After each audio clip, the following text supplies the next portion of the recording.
Squeezie, un des plus grands youtubeurs de France, a posté sur Twitter le 6 août 2018 un message disant les youtubeurs, y compris ceux qui crient sur tous les toits qu'ils sont féministes, qui profitent de la vulnérabilité psychologique de jeunes abonnés pour obtenir des rapports S, on vous voit, la vérité finit toujours par éclater. 4 ans après, est-ce que la vérité a éclaté sur le hashtag balance ton youtubeur? Je ne sais pas, dans tous les cas, je vais vous donner un petit peu mon opinion sur ce courant qui a eu lieu il y a quelques années, depuis quelques années, avec des scandales, des révélations, des témoignages d'abonnés, des choses qui sont un peu sorties, qui ont fait tâche sur pas mal de youtubeurs et qui ont contraint certains à arrêter leurs activités. Donc, je ne citerai pas de youtubeurs dans ce podcast, à mesure où tout cela reste toujours à prendre avec des pincettes quand on cite un youtubeur et tout. Ça reste toujours à prendre avec parcimonie. On ne sait jamais ce qui est vrai ou ce qui n'est pas vrai entre les conversations publiées, les vrais, les fausses, les faux témoignages, les vrais témoignages, les vraies victimes et malheureusement les fausses victimes aussi, parce qu'il y en a qui peuvent aussi balancer des choses fake pour surfer sur l'événement. De toute façon, n'importe quel événement, aussi dramatique soit-il, conduit toujours certaines personnes avec peu de morale à profiter de la situation pour essayer d'en retirer quelque chose, de la gloire, de l'argent ou autre. J'ai suivi, je regarde, vous savez que je consomme du YouTube depuis maintenant plusieurs années, je consomme très régulièrement du YouTube, tous les jours de toute façon. J'ai moi-même dans ma liste d'abonnements de nombreux YouTubeurs et tout ça que j'apprécie plus ou moins, ou que j'apprécie le contenu. Comme j'ai déjà dit, il y a des YouTubeurs pour lesquels je suis abonné parce que j'apprécie leur personnalité, j'apprécie ce qu'ils sont, ou ce qu'ils représentent, parce qu'on sait jamais comment ils sont dans la réalité. Et il y a d'autres YouTubeurs auxquels je suis abonné, où je suis pas forcément attaché ou je suis pas super au feeling avec leur personnalité, mais j'apprécie particulièrement leur contenu.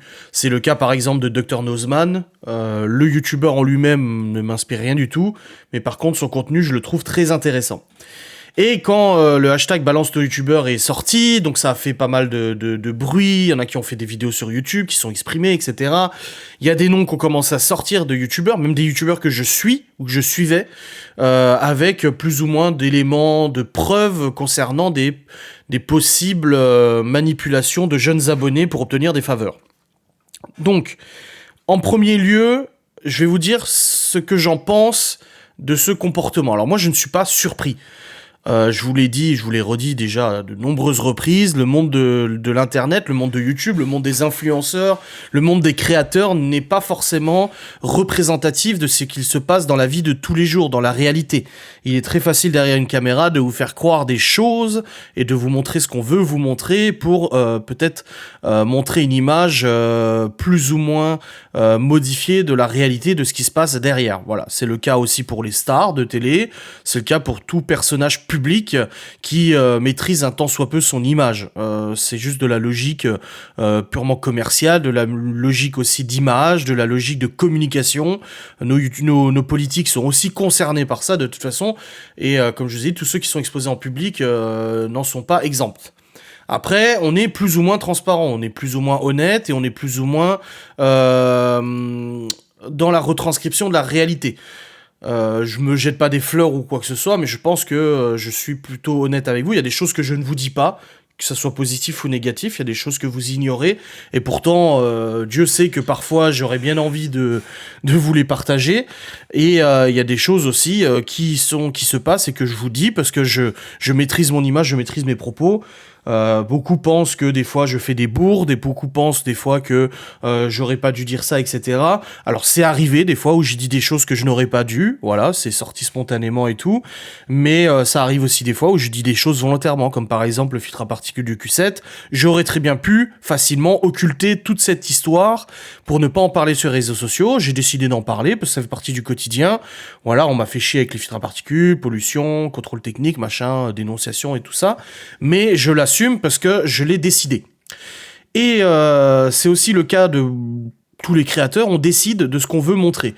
Donc quand il y a un hashtag balance ton youtubeur qui sort avec des éléments plus ou moins de preuves concernant des comportements comme ils sont dénoncés par Squeezie dans son tweet, moi je n'ai pas été surpris du tout. Je n'ai pas été surpris du tout. Ça fait maintenant depuis presque 10 ans que je travaille sur réseaux sociaux. En 2013-2014, ça fera 10 ans, c'est énorme. Alors pas sur YouTube exclusivement, hein, parce que j'ai commencé à travailler sur YouTube, même si c'était pas pour ma chaîne YouTube, j'ai commencé à travailler sur YouTube depuis 2015-2016. Ouais, fin 2015, je crois. Du coup, bah, j'ai eu une bonne expérience, à mon avis, des réseaux sociaux et de ce que les abonnés sont prêts à faire pour un créateur ou sont prêts à dire. Je pense que ma vidéo sur les attestations en dit long. C'est pas le même sujet, mais ça prouve que des gens purement inconnus, des gens qui ne connaissent pas leur créateur ou qu'à travers des vidéos ou quelques échanges sur les réseaux sociaux, pensent pouvoir se permettre et s'octroient le droit de témoigner dans une affaire judiciaire de garde d'enfants alors qu'ils n'ont malheureusement jamais rencontré ni le créateur, ni les enfants, ni la famille ou quoi que ce soit.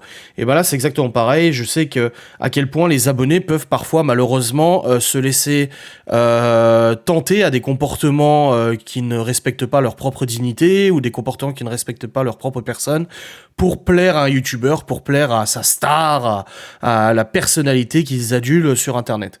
Donc ces comportements me semblent normaux, c'est pas la première fois, c'est depuis la nuit des temps que des personnalités publiques sont accessibles sur internet via les réseaux sociaux, etc., qu'il y a des comportements abusifs et tout ça. Je veux dire, c'était le cas de certains chanteurs avant, je donnerai pas de nom encore une fois, c'était le cas de certaines stars qui ont été au milieu d'affaires pas très glorieuses vis-à-vis des mineurs ou des jeunes adultes, etc., alors qu'eux-mêmes avaient bien plus que ça au niveau de leur âge. Donc le hashtag balance le youtubeur m'a pas surpris. Je me suis même demandé comment ça avait mis autant de temps à sortir, parce que ça fait un moment que voilà, j'observe les internets et que je sais que derrière la caméra, il y a des choses pas très glorieuses qui se passent. Des youtubeurs qui se disent amis, qui ne le sont pas. On le voit avec la Raidbox, comment ça a terminé. Avec Joyka, Mastu qui sont partis de leur côté. Vodka qui est parti de son côté. Neoxy qui est parti de son côté, etc.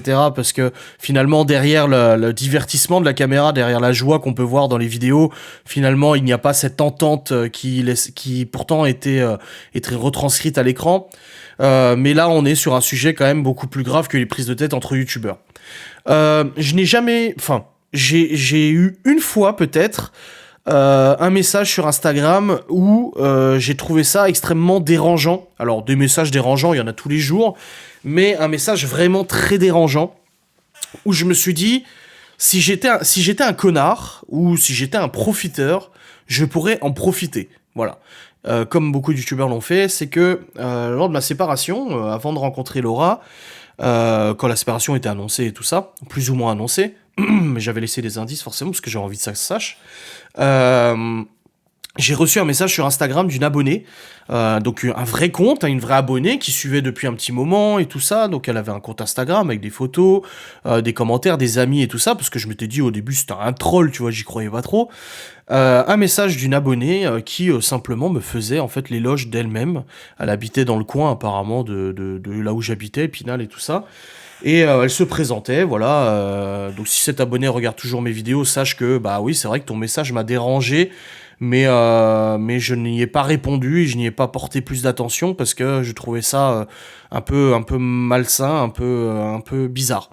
Donc cet abonné m'a écrit en me disant voilà, je m'appelle Nain, je mesure tant, je pèse tant, etc.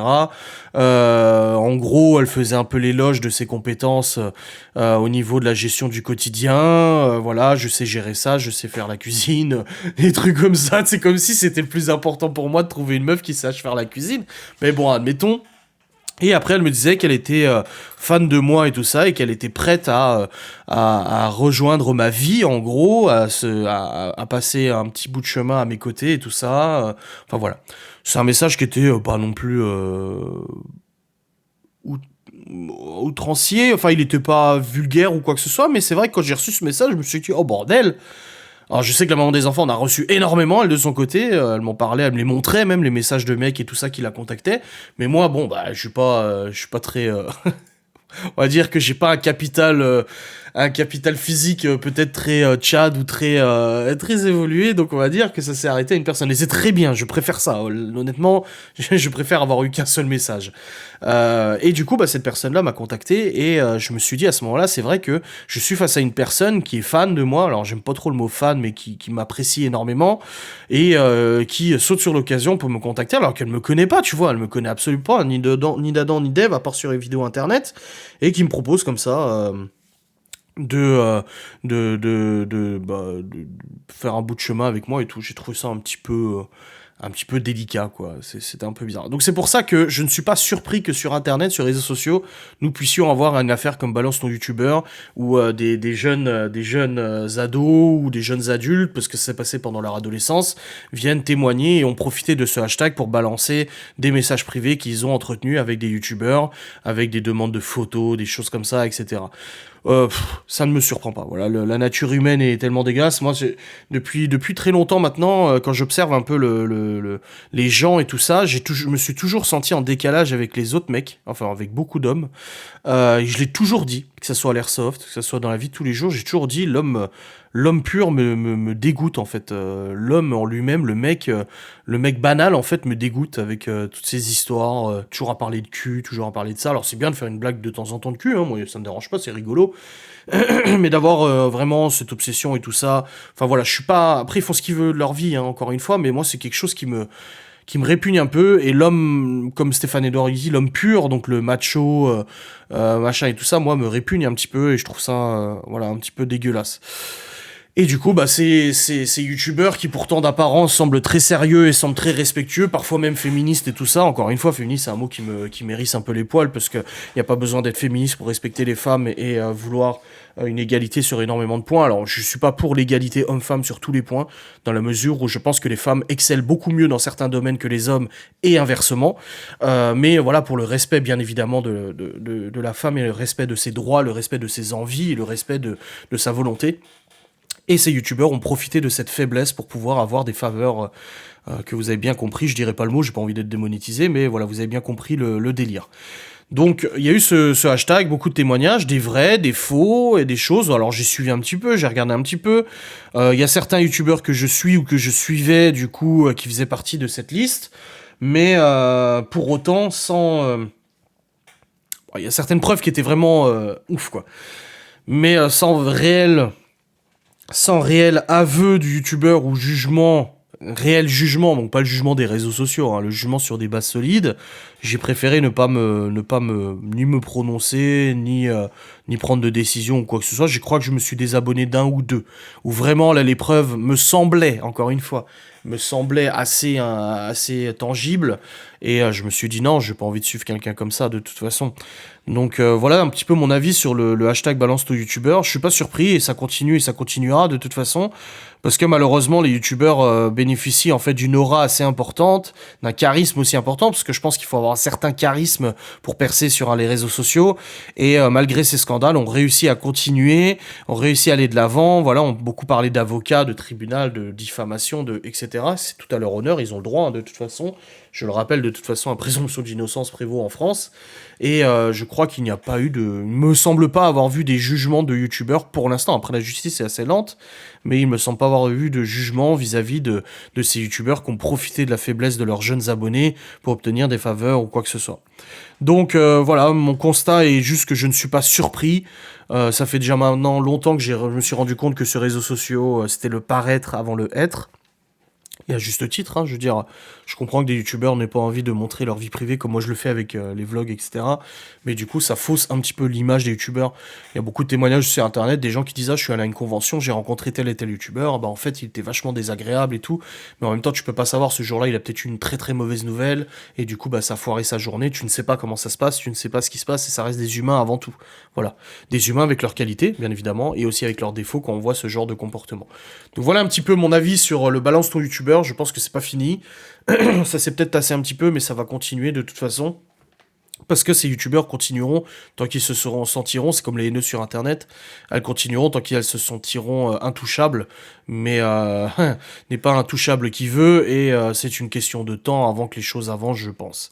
Mais en tout cas, il est vrai qu'il faut faire énormément de prévention envers nos enfants, parce que même si les agresseurs, même si les coupables sont les influenceurs qui profitent de la faiblesse, que ça soit pour des faveurs ou que ça soit en vendant des produits de dropshipping ou des produits de merde, on voit avec le scandale de Magali Berda, Booba, etc. De toute façon, ça fait longtemps que je vous le dis, que des propositions de collab, moi j'en reçois sur beaucoup de produits de merde que j'ai pas envie de vous faire la promotion, même si je pouvais empocher un ticket. Honnêtement, si j'acceptais toutes les propositions de collab, je pourrais me faire 1000 balles par mois en plus, 1500 balles par mois en plus. Alors oui, je pourrais réduire ma cadence de vlog, mais par contre, je vous vendrais de la merde, et ça ne m'intéresse pas. Voilà, donc parfois, je vais peut-être faire une promotion d'un truc pas top, mais je sais que je vérifie toujours, ou j'essaie de vérifier au maximum, comme les montres qu'on m'avait proposé, des montres soi-disant de luxe, pas chères et tout ça. Ils me proposaient, je crois, 500 balles, je vous envoie des montres, faut les vendre et tout. Alors qu'en fait, c'était des montres assemblées à partir de produits d'AliExpress et tout ça. Donc faut toujours faire attention. Je pense qu'en tant que youtubeur, on a des responsabilités aussi, qu'on respecte plus ou moins et qu'on essaie de respecter plus ou moins, parce qu'on reste des humains faillibles de toute façon, et on a aussi en tant que parents et en tant que responsable des responsabilités envers nos enfants pour les avertir des dérives des réseaux sociaux et les avertir justement de ce danger que représente le fanatisme envers une personnalité, et de faire très attention lorsqu'une personnalité se trouve très insistante, très demandeuse. Déjà, je trouve que pour un youtubeur qui a déjà plusieurs centaines de milliers d'abonnés, plus d'1 million d'abonnés, qui viennent discuter avec un mineur de manière régulière et tout ça, je trouve ça déjà assez déplacé, assez malsain. Il peut juste répondre merci, quoi. Ah, je t'adore, t'es super, merci, et puis ça s'arrête là, tu vois. Mais bon, ça c'est après la conscience humaine qui fait le reste. Bref, j'espère que ce podcast vous aura plu, n'hésitez pas à réagir en commentaire, je vous dis à très vite, salut.